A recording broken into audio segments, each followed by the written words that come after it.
But let's get on to myjoyonline.com this morning, Doc, and do some news review. I want to combine two stories from President-elect John Dramani Mahama.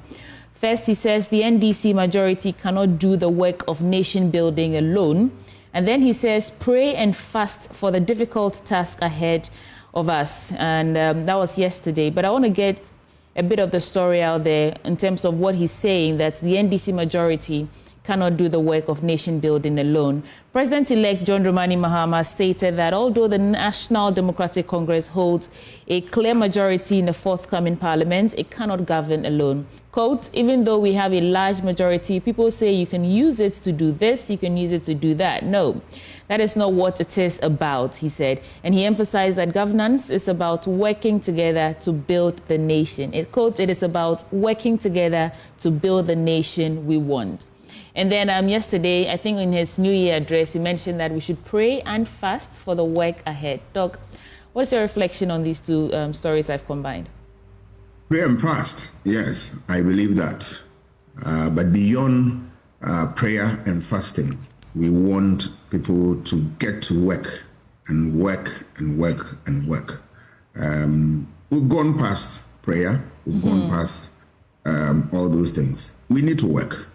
We need to work, and we need to, our leaders must show the way by coming out with, innovative means by which we can do things. The old order should change so that we now take our destinies into our own hands, build capacity, and then, throw out ideas that will build our society. We need to be able to work so that we create employment for our people. We create means of livelihoods for our people, and then we support our state to support us eventually. So it's a tall order, but it is always the case that we can begin with a step of that million-mile journey and then do the needful for ourselves. We can't govern alone, even though we have a clear majority. That is, I support that call, because governance is a dialogue between stakeholders. So obviously in Parliament, you need to have all the stakeholders together to take a decision. The clear majority doesn't mean much. What it tells you is that Ghanaians, looking back from the time MPP came to office 2020, they give them a certain mandate close to what absolute majority. But Ghanaians found out that the work that they did was not satisfactory. So they reduced that power and created a hung parliament for us. And you saw the complaint that, government didn't have enough power to do ABC. Ghanaians look back and then review the process. And now they've sent to Parliament to test majority for NDC. They are telling you now, yes, now you have enough powers. Change the fortunes of Ghanaians and other. So this should send a clear signal to the NDC that Ghanaians are not looking for anything like excuses. No. But they want to know you have full powers, work, and deliver us from the shackles of corruption, the tentacles of what bad governance and all that, and create a society we can call a just society for ourselves, where we can fend for ourselves, we can have one means of livelihood. So it's a tall order, and Ghanaians are, and I'm sure they've taken a cue from what happened to NDC, that in 4 years' time, when we're doing assessment, if they are not able to deliver based on their promise, I am afraid we're going to throw them out. But if they are able to maintain the status quo and improve our lot, we can renew their mandate for them. So the signals are already on the wall. They need to take it seriously. And Doc, while we are, inching closer to the inauguration day, looks like slowly, but we are concluding on all the contentious constituencies, or should I say the aftermath of election 2024. Yesterday, an Accra High Court concluded the hearings on those cases involving 4 parliamentary constituencies: Tema Central, Okaikwe Central, Techiman South and Ablekuma North. But judgment of the matter has been scheduled for Saturday, January 4th at 12 p.m. Doc, I know you've been following the story and how the arguments from both sides, the EC, NDC, whether or not a mandamus was the right one. Now that we are waiting for the final verdict on Saturday, what do you make of it? Oh, I'm not looking forward to anything extraordinary. Yes, I always have my hope in the courts because they are the pivots around which democracy revolves. So I always look forward to, a verdict that will stand the test of time, and I know the court will deliver that.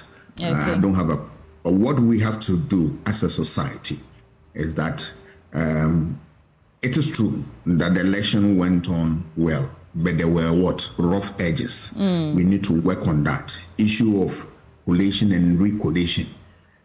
There's a problem there. We as a society, and particularly so the Electoral Commission, must sit down and figure out how they can make collation very easy and then on time, so that all the rough edges that we find with the last election, we'll be able to address them. We have a tendency where there are problems going to election, we see them, we'll talk about them. As soon as we are done with election, we forget about them, only for the problems to reoccur in the next election. This time around, let's nip the problem in the bud. Thank you so much, Doc. And let's do some health stories now, and this is also coming from myjoyonline.com. It says the death toll from the cholera outbreak in parts of Ghana has shot up to 37, with the number of confirmed cases also increasing from 346 to 359 as of 26th December 2024. And the 2 new deaths were recorded in the Western region, and this has prompted the Ghana Health Service to undertake mortality audits. And out of the total number of deaths recorded, 5 were brought in dead, and as 91 out of 276 districts share between them 4,618 cumulative suspected cases. And this is serious for us. You need to protect yourselves out there. Doc, let me quickly add one more story before I come to you, and this is from citynewsroom.com. CTAG declares indefinite strike effective today, January 2nd. The Colleges of Education Teachers Association of Ghana has announced its decision to embark on an indefinite strike effective Thursday, January 2nd, which is today. And the declaration follows an emergency National Council meeting of the Colleges of Education Teachers Association held yesterday, Monday. And in a statement, Monday, that was not yesterday. In a statement issued on December 31st, CTAG explained that this decision follows earlier notices of strike served on 23rd September 2024 and 23rd December 2024, of which the National Labour Commission failed to address their concerns. It's a new year. We're already beginning with strike industry action. Doc?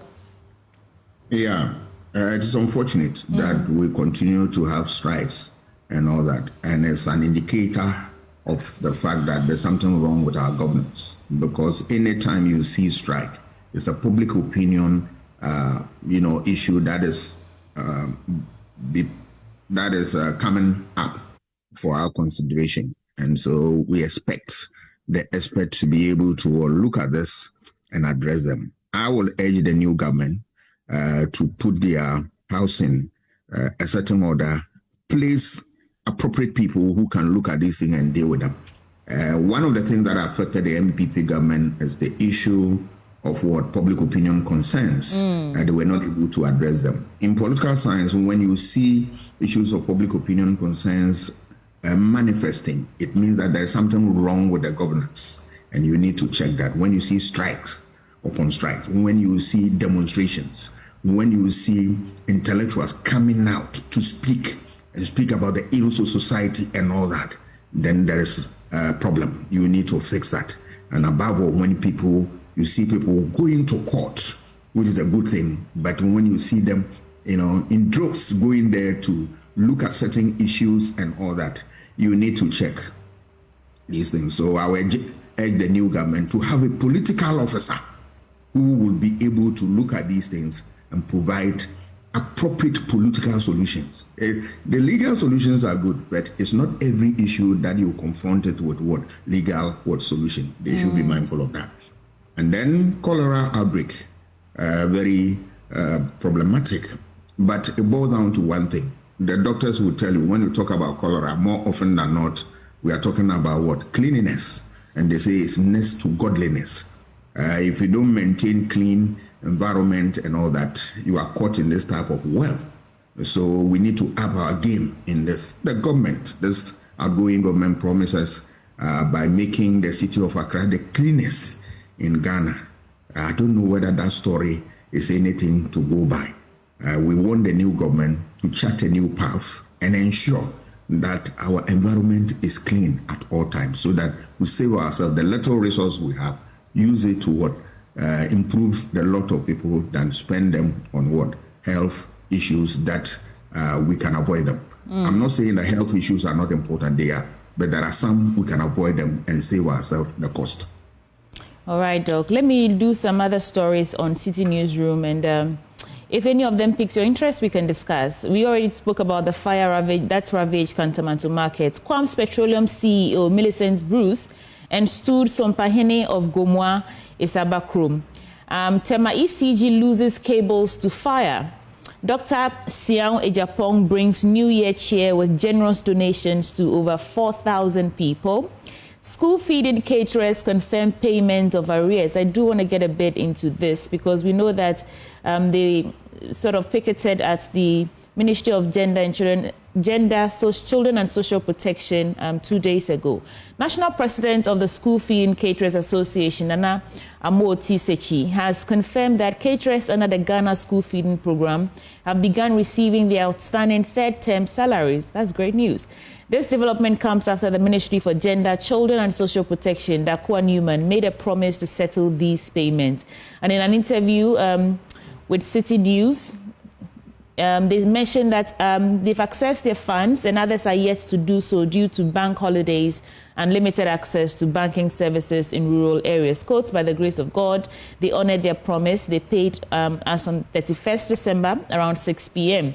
Some of the caterers have been able to access the funds on January 1st, but some are still waiting because of bank holidays and their e-Swish machines do not work on such days. So I'm just glad that we have actually paid, because there was also a news story about postponing reopening of schools because of the late debts and some of these issues that were yet to be resolved. But Doc, over to you. I think it's refreshing news, but issue end. We have heard this tale for a very long time. When people render service, they must be paid for the services rendered. That's all. Because these things, there are budgets that are associated with them. So what happens to the budget? Why are we struggling to pay? It means that, look, there are certain basics that are not all right. Let's get the basics right, and then we can feed our schools and feed them well. The issue of what? Poor quality of food and all those things. We need not to tell leaders of or managers of these programs. No. It is something that they should know that they should do it at all times and maintain quality food for the schools, ensure prompt payment, and make sure that the sector is working. 24-hour economy should be able to support this exercise to bring hope and relief to headmasters and head teachers and then families. This tale, we should end it now. I look at Tema ECG and then the fire incident there. That is another unfortunate story. So tied to the first one I touched on earlier, I believe that we should have a holistic approach to dealing with these problems because, as I've already said, it's becoming one too many, and as if the state has no solution. But I know there is always a way out, except that we are not making use of appropriate stakeholders to help us to deal with this problem. This new government should be able to find a lasting solution to this problem. There's an interesting story that caught my attention this morning, and I'm just, I want to get to it. It's on Ghana Web. It says there's a Beer shortage hit Ashanti region. Consumers left frustrated. A widespread shortage of beer has been reported in the Ashanti region due to the Christmas festivities celebration. Now, according to 3news.com, drink operators have reported a shortage of mini club beer in parts of the Ashanti region over the past 2 months. An unusual increase in demand for the beverage by residents caused frustration among beer and pub operators who struggled to meet the high demand from their customers. I mean, we just came from celebrating a win. That will be from, NDC party supporters. And then we went straight into Christmas. So it makes sense that people, there's a higher demand for beer, but the shortage, I don't know what you make of it, Doc. Do you drink beer? It's an interesting, no, I don't take alcohol. Okay. It's an interesting story, human interest story, so to speak. And people business are booming, and then people are also having, some respite and then enjoying themselves. But I know that those in charge of production of this will do the needful and make sure that the market is sustained, but also the caution that they should drink responsibly and make sure that the holidays are over. We should get back to work. Right. Okay. So let's go to dailyguide.network.com now. It says Ghana Airports Company Limited shuts down 4 companies at Kotoka International Airport over debt. The first we heard of was Magdan Aviation. Let me get into that story actually so that we see what the details are. And it says Ghana Airports Company Limited shuts down 4 companies over debts. And this story is yesterday. In a bid to recover outstanding debts, the Ghana Airports Company Limited has embarked on a regular debt collection exercise targeting companies operating at Kotoka International Airport. And it takes place every month. It aims to retrieve monies owed GACL and round up debt collection of the year. Now, according to a press statement released by GACL, Ghana Airports Company Limited, several companies have failed to honor their obligations, prompting the company to take drastic measures. One such company is Magdan. We know about that. And although there was some reported discrepancies in the figures that Ghana Airports was putting out and what Magdan Aviation was also putting out. And they're saying that in a recent development, Magdan has paid 2 million Ghana cedis as of December 25th, leaving a balance of 1.995 million Ghana cedis. Now, a previous payment plan also presented, okay, I think it's just the same story about Magdan. I was hoping to get the other companies that were shut down because of debt, but that's not here yet. Doc, hold on for me. Let me do some other stories, and then I'll come to you. Police declare war against fake prophecies on 31st night. You can see a picture of Dampare there. Distilled Esiom Krontiheni attacks Akufo-Addo, praises Mahama. And Ghana's economy is recovering, according to President Akufo-Addo. In a significant boost to Ghana's economic prospects, President Adonanko Akufo-Addo has announced that the country's economy is witnessing a remarkable recovery. And now the other side is that the IMF is actually warning us that our growth, whatever we are calling growth, is fragile, and yet we are celebrating and hailing it. The outgoing administration is saying that they're handing over a strong economy, which, shoots high the expectations of Ghanaians of the incoming administration. But, Doc, this is what we have. I'm not an economist, but we have a basic understanding if economy is healthy. When you go to market, you are able to afford goods and services.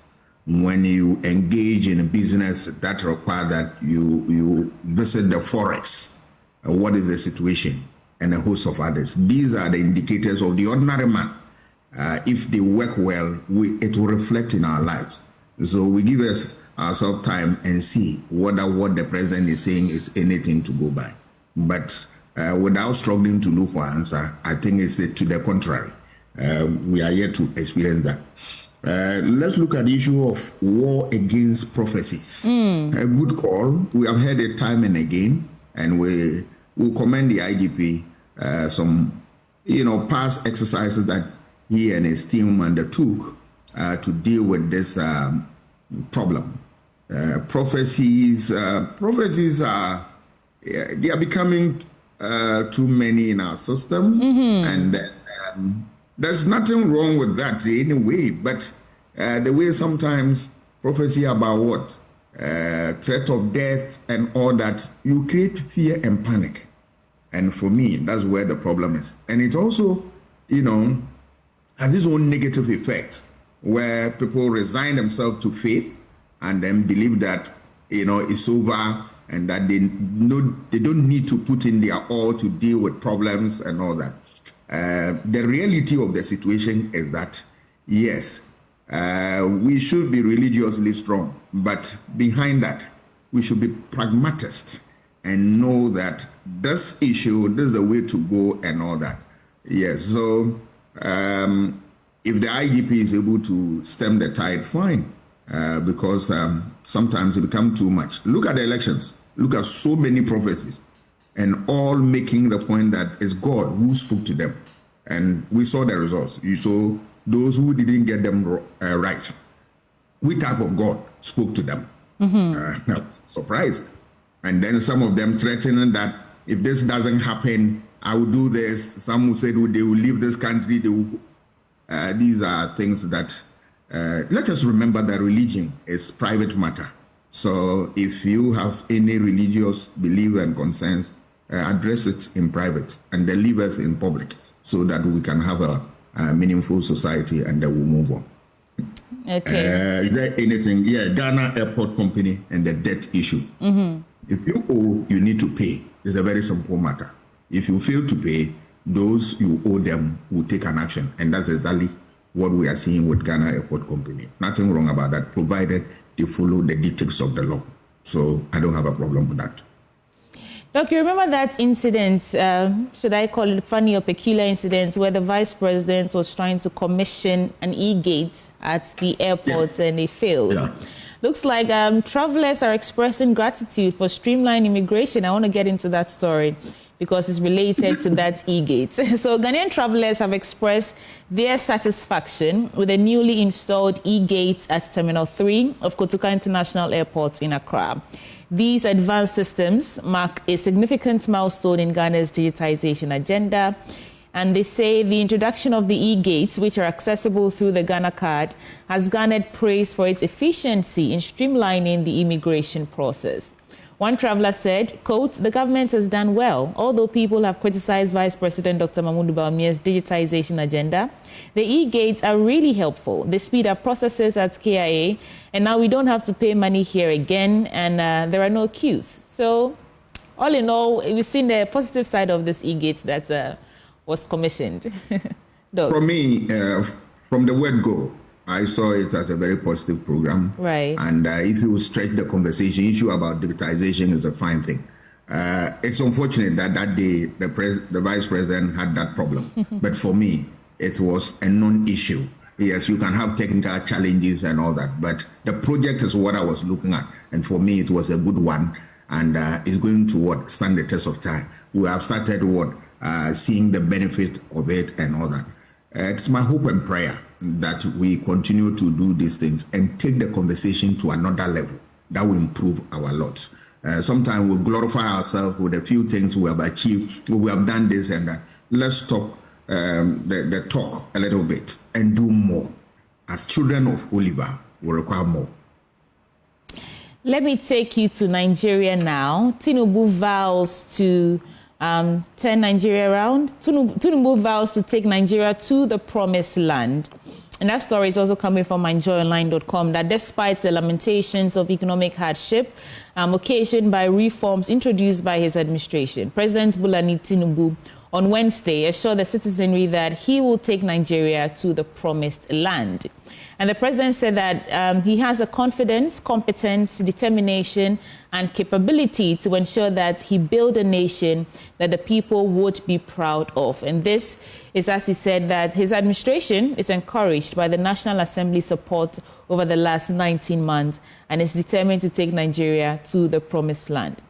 The few Nigerians I know don't express satisfaction with the work, development and things going on under Tinubu's administration.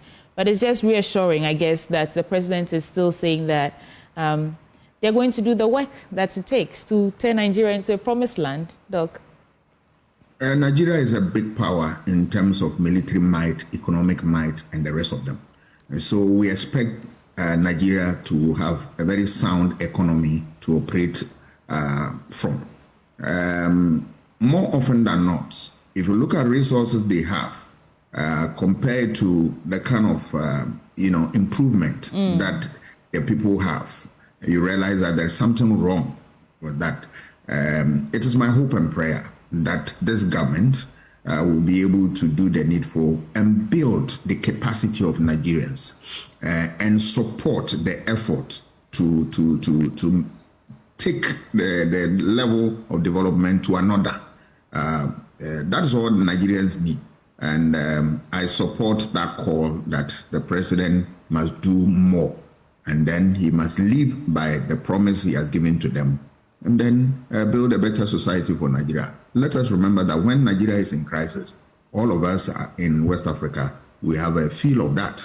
So we always want to make sure that the regions and the countries within are safe so that we all can also breathe a sigh of relief.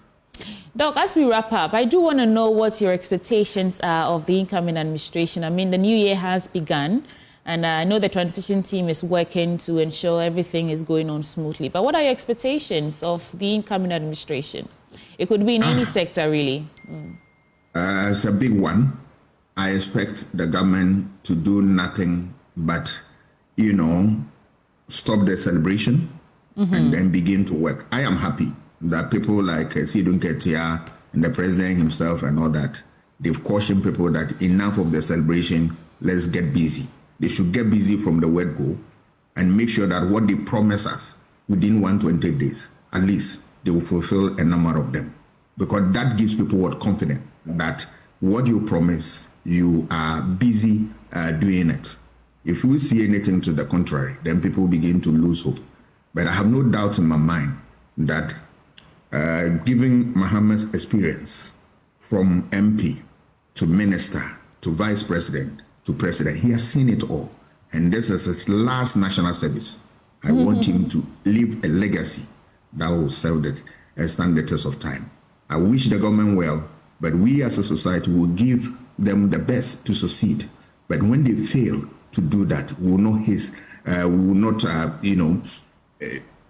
be held back in criticizing them. We will come and then expose the weaknesses of the government, because criticisms are important functions in any democratic enterprise.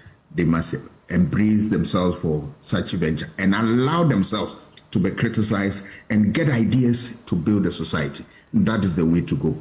In other words, they should have big stomach to be able to stomach all these problems and have solutions. They should do more of the workshop than the talk shop. Doc, do you think Ghanaians should manage their expectations of the incoming administration? I mean, looking at where we are coming from out of this administration, the economic hardship, inflation, and all the things that, have plagued us. And then our expectations of Mahama, it's almost as if everyone thinks he's coming in to just save us and do, wave a magic wand and turn everything around. Should we be managing our expectations? We should do that, but you see, you can't blame Ghanaians for expecting much from a government that has a party that has promised them a lot. We will expect that, but we know that it's not possible for government to honor that, all of that within the short time. What we are asking for that, whilst we are looking for a bigger thing to be done for us, the few things that you can do to bring relief to us, they should be able to do this. And then they should be serious about the things that cause leakages within the system. Those are the things that affect our very survival. If they are able to get those bases right, they are home and dry. And that there is Dr. Kwame Asah-Asante. Thank you so much for your time. Dr. Kwame Asah-Asante is a political scientist and the head of European Studies at the University of Ghana. And before we go, today is Peter Senu's daughter's 6th birthday. Peter Senu is a OT regional correspondent. Today is Enam Zineto Senu's birthday. She turned 6. He says, let's celebrate her. He prays that God bless and protect her. Happy birthday, my dear Enam Zineto Senu. Your father celebrates you. And from all of us here at the Multimedia Group, we wish you a happy 6th birthday. Folks, that's the end of the news review segment on the AM show. You want to stay because sports comes up next. And after that, we get into our big stories. We'll be right back.